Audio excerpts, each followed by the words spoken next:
Hello everyone, आज की class में डिस्कस करेंगे हम section 33 ABA of income tax act. ये सेक्शन अप्लीकेबल होता है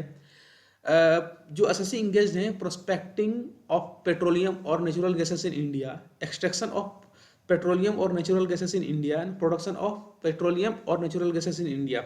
यहाँ पर ये तीनों, अगर यहाँ पर एक मेन ध्यान देने वाली बात है कि ये पेट्रोलियम कंपनी जो इंगेज कहाँ पे है प्रोस्पेक्टिव में, जो पेट्रोलियम और नेचुरल गैसेस को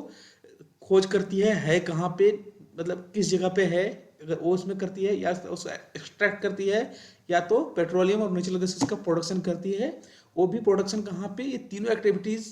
तीनों में से किसी एक्टिविटीज में अगर एसएससी इंगेज है पेट्रोलियम और नेचुरल गैस के लिए, वो भी इंडिया में, बिजनेस कहाँ होना चाहिए, इंडिया में, तो section 33 ABA of income tax act यहाँ पे अप्लीकेबल हो जाता है। यहाँ पर होता क्या है कि एसएससी को, जैसे हमने पीछे भी पढ़ा, पिछले क्लास में डिस्कस करा था, सेक्शन 33 AB जो वहाँ पर बात कर रहा था टी कॉफी रबर के लिए, यहाँ पर भी वहाँ पे स्पेशल अकाउंट खोलने होते थे। सिमिलरली यहाँ पर भी है क्या कि एसएससी को एक स्पेशल अकाउंट मेंटेन करना होगा, कहाँ पे, स्टेट बैंक ऑफ इंडिया में, या तो site registration account.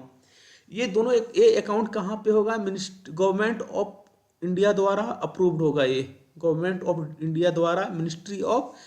Petroleum natural gases द्वारा अप्रूव होगा। ये अकाउंट कहाँ ओपन करना है, स्पेशल अकाउंट मेंटेन कहाँ करना है, स्टेट बैंक ऑफ इंडिया में,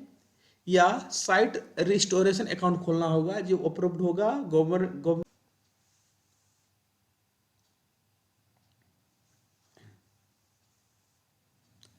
जो अमाउंट जो स्पेसिफाइड स्पेशल अकाउंट में डिपॉजिट होगा, उसका विड्रॉ किस पर्पस के लिए होगा, स्पेसिफाइड पर्पस के लिए। स्पेसिफाइड पर्पस मीन्स कि जो प्रोस्पेक्टिंग, जो खोज, मतलब पेट्रोलियम नेचुरल गैस खोज में जो खर्च होंगे, extraction of petroleum natural gas में जो खर्च होंगे, या तो production of petroleum natural gas में जो खर्च होंगे, उसके लिए ये यूज होगा, जो स्पेसिफाइड है इस पर scheme of the government of India. ठीक है। यहाँ पर डिडक्शन की भी बात आती है, सिमिलरली सेक्शन 33 AB की तरह यहाँ भी डिडक्शन के लिए इस अकाउंट में जो स्पेशल अकाउंट है मेंटेन है किसमें, स्टेट बैंक ऑफ इंडिया या site restoration account of India.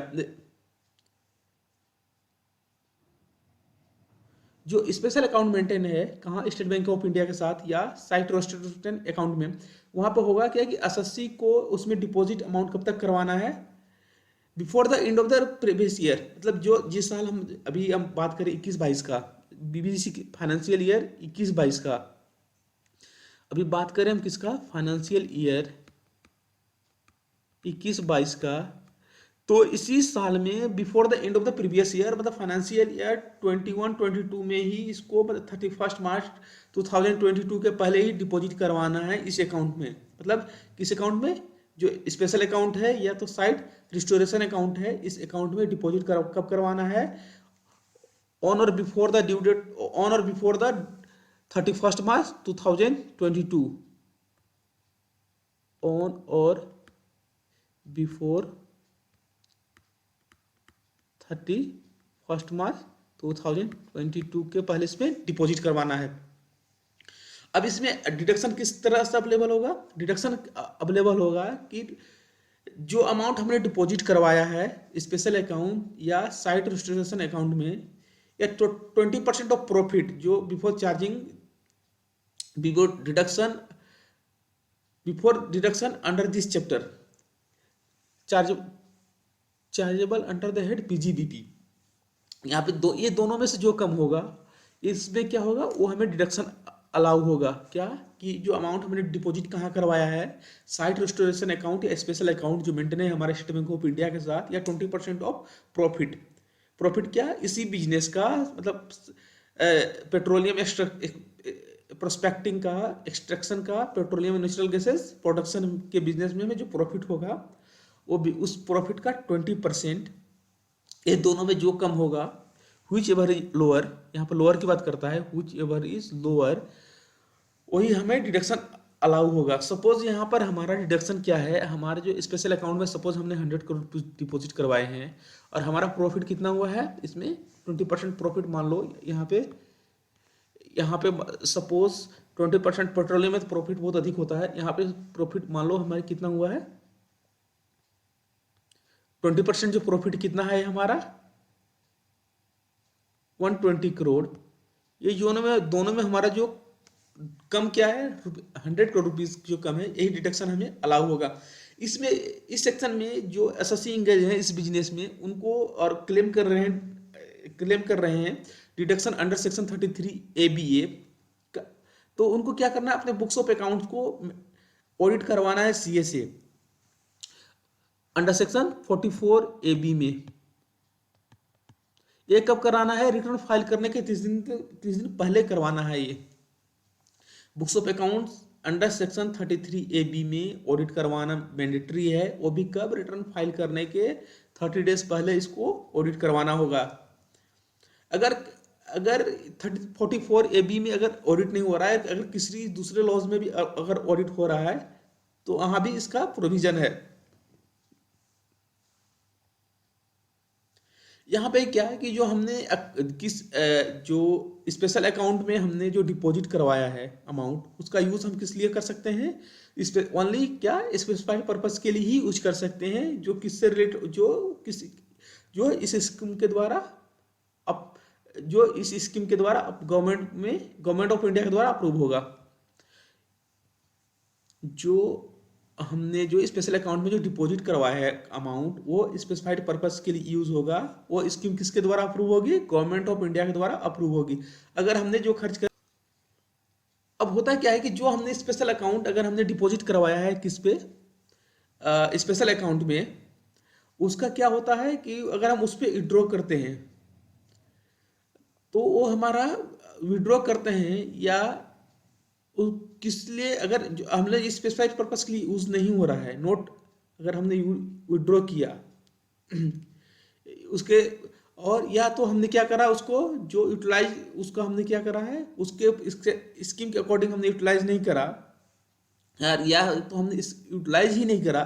तो क्या होगा, वो टैक्सेबल हो जाएगा। और उस पर चार्ज कहाँ होगा, अंडर टैक्स चार्ज होगा अंडर द हेड PGBP। अब यहाँ पे 3-4 सिचुएशन दी हुई हैं। वहाँ पे होता है क्या है कि एसएससी ने क्या करा कि कोई एसेट्स परचेज करी है, उसको इंस्टॉल कहाँ करवाया है, अपने ऑफिस प्रेमिसेस में करवाया है या रेसिडेंशियल अकोमोडेशन में करवाया है, जिसमें इंक्लूड है गेस्ट हाउस। अगर कोई एसएससी ने क्या करा, कोई प्लांट एंड मशीनरी परचेज करी, उसको इंस्टॉल कहाँ करवा दिया, अपने ऑफिस प्रेमिसेस में या तो रेसिडेंशियल अकोमोडेशन में। रेसिडेंशियल अकोमोडेशन में आपको गेस्ट हाउस पे इंक्लूड होगा। तो यहाँ पे जो ये अगर इस तरह से अगर इंस्टॉल करता है प्लांट एंड मशीनरी, तो वो कहाँ पे चार्ज होगा, under the head PGBP, taxable हो जाएगा ये अमाउंट। अगर एसएससी क्या करता है, ऑफिस अप्लायंसेस परचेज करता है, ऑफिस अप्लायंसेस परचेज करता है, तो भी वो टैक्सेबल है। अगर विड्रॉ अमाउंट किया स्पेशल अकाउंट से, उसका यूज क्या करा है ऑफिस अप्लायंसेस परचेज करने के लिए। इसमें इन्होंने कंप्यूटर को एक्सक्लूड कर दिया है, कंप्यूटर को एक्सक्लूड कर दिया, ऑफिस अप्लायंसेस में कंप्यूटर नहीं आएगा। तो ये भी टैक्सेबल होगा अंडर द हेड PGBP, और इस पर टैक्स पे करना होगा। अगर यहाँ पे क्या हुआ,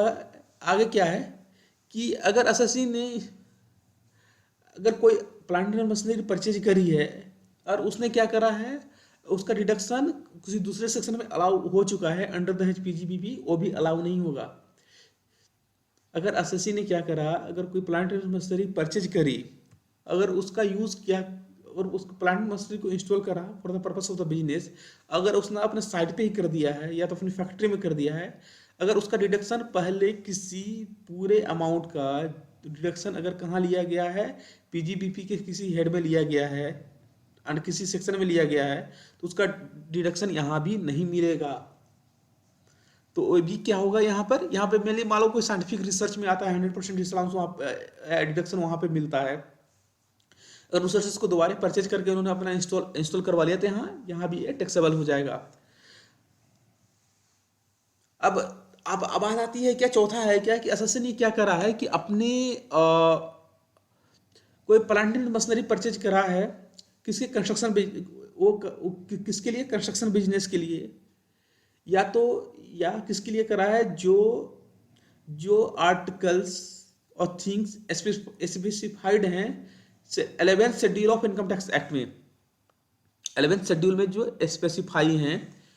यहाँ पे दो है, या तो कंस्ट्रक्शन बिजनेस के लिए यूज करा है plant and machinery, construction business के लिए करा है,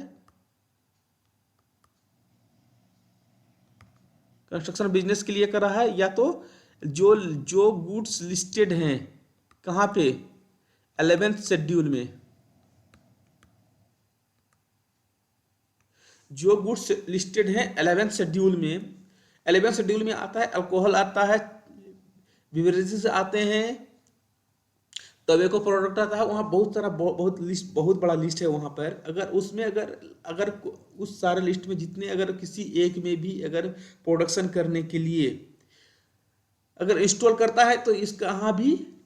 डिडक्स, यहाँ भी वो क्या हो जाएगा, चार्ज हो जाएगा एक अंडर द हेड पीजीबीपी, अभी टैक्सेबल होगा। अब दूसरा, अब उसके बाद आती है कहानी, यहाँ पर चार्जेबिलिटी ऑफ इनकम टैक्स की बात करें, यहाँ पर हमने ऊपर क्या करा, डिडक्शन की बात करी। अब आते हैं चार्जेबिलिटी की बात, ये सारा मैं चार्जेबिलिटी की बात कर रहे हैं। अगर चार्ज इन ऑफिस प्रीमाइसेस और रेसिडेंशियल अकोमोडेशन में यूज करता है, ऑफिस अप्लायंसेस में इसको यूज करता है, या installation of plant or machinery where in entire amount is allowed as deduction under the head PGBP. आगे आते हैं कि installation of new plant and machinery in an industrial undertaking for the purpose of business of construction or manufacturing or production of article or things as specified in the 11th schedule, ये सारा taxable है। अब आगे बात आती है क्या, कि हमने क्या करा है, अमाउंट मतलब असेसी ने क्या करा, बिजनेस बंद कर दिया, और उसको क्या कर दिया है, और उस पर बिजनेस अगर बंद करने पे बिजनेस अगर क्लोज करा है तो उसके बाद उसको क्या करना होगा, उसके जो स्पेशल अकाउंट हो वो भी क्लोज करना होगा, वो भी क्लोज करना होगा। जो अमाउंट विड्रॉ होगा वो टैक्सेबल हो जाएगा अंडर द पीजीबीपी। अब वहाँ पे बात आती है कि इसमें अगर गवर्नमेंट का कोई कोई अगर गवर्नमेंट ऑफ इंडिया को अगर जो अमाउंट विड्रॉ करा है on the closure of the business, उसमें लगता क्या है कि अगर असेसी गवर्नमेंट ऑफ इंडिया का कोई शेयर है इन टर्म्स ऑफ प्रॉफिट और प्रोडक्शन शेयर, वो उसमें से लेस कर देंगे। सपोज हमने विड्रॉ करा किस पे, क्लोजर ऑफ अकाउंट पे, जो हमारा बिजनेस हमने क्लोज कर दिया, उसके बाद हमें क्या करवाना है, अकाउंट को क्लोज करवाना, जो स्पेशल अकाउंट है। अगर हमने से जो अमाउंट विड्रॉ करा उसमें से अगर कोई अमाउंट क्या है, गवर्नमेंट ऑफ इंडिया का है, वो किस फॉर्म में हो सकता है, या तो प्रॉफिट फॉर्म में हो सकता है, या तो प्रोडक्शन शेयर में हो सकता है, एज पर द स्कीम, वो हम लेस कर देंगे, वो हमारा अमाउंट लेस हो जाएगा। जो भी अमाउंट हो गवर्नमेंट ऑफ इंडिया का in the form of the profit और प्रोडक्शन शेयर, वो इसमें इंक्लूड नहीं होगा फॉर टैक्सेबिलिटी के लिए। सपोज यहाँ पे 50 करोड़ मान लो शेयर था गवर्नमेंट ऑफ इंडिया का, इस अकाउंट में, अमाउंट में जो अमाउंट थे उसमें 50 करोड़ किसका था, गवर्नमेंट ऑफ इंडिया का। तो हमारा जो 50 करोड़ रुपीस जो रेस्ट बचेगा वो क्या हो जाएगा, हमारा ये टैक्सेबल होगा अंडर द हेड पीजीबीपी। मतलब गवर्नमेंट के शेयर वाले, गवर्नमेंट के जो शेयर है profit in form of profit और प्रोडक्शन शेयर, वो क्या होगा, हम उसमें इंक्लूड नहीं होगा, ये ध्यान करने वाली बात है। अब हमने क्या, अब आगे अब होता क्या कि हमने अमाउंट विड्रॉ कर डिपॉजिट करवाया था स्पेसिफाइड पर्पस के लिए। अब हमने क्या करा है, विड्रॉ कर लिया अमाउंट, स्पेशल अकाउंट से विड्रॉ किया है फॉर द, और हमने for the purpose of the business, बस हमने उसको क्या करा, यूटिलाइज नहीं करा है होली और partly with in the respective previous year for the specified purpose. मान लो हमें जो अमाउंट हमने विड्रॉ करा है किससे, स्पेशल अकाउंट से, सपोज फाइनेंशियल ईयर 2021-22 में, इस फाइनेंशियल ईयर में, और हमने इसका यूज किस लिए यहाँ पे यूज ही नहीं करा उस अमाउंट को, तो वो भी अमाउंट क्या हो जाएगा, टैक्सेबल हो जाएगा अंडर द हेड पीजीबीपी, उस पर टैक्स देना होगा। अगर हमने, अब दूसरी बात, स्पेशल अकाउंट से अमाउंट विड्रॉ करे हैं और उसका यूटिलाइज हमने स्पेसिफाइड पर्पस के लिए भी करा है, तो उसका डिडक्शन नहीं मिलेगा। हमने क्या करा है, स्पेशल अकाउंट से विड्रॉ करा और उसका यूटिलाइजेशन हम किस पर्पस के लिए कर रहे हैं, कि स्पेसिफाइड पर्पस के लिए ही कर रहे हैं, तो भी अगर उसका डिडक्शन नहीं मिलेगा इस सेक्शन में, for the reason being that कि हम डिडक्शन यहाँ पे क्या कर रहे हैं, या तो हमने स्पेशल अकाउंट डिपॉजिट के अकॉर्डिंग हमने क्लेम करा है इसको, हमने यहाँ पे क्या करा है, डिपॉजिट किस बेसिस पे होता है, स्पेशल अकाउंट के में डिपॉजिट करने पे हमें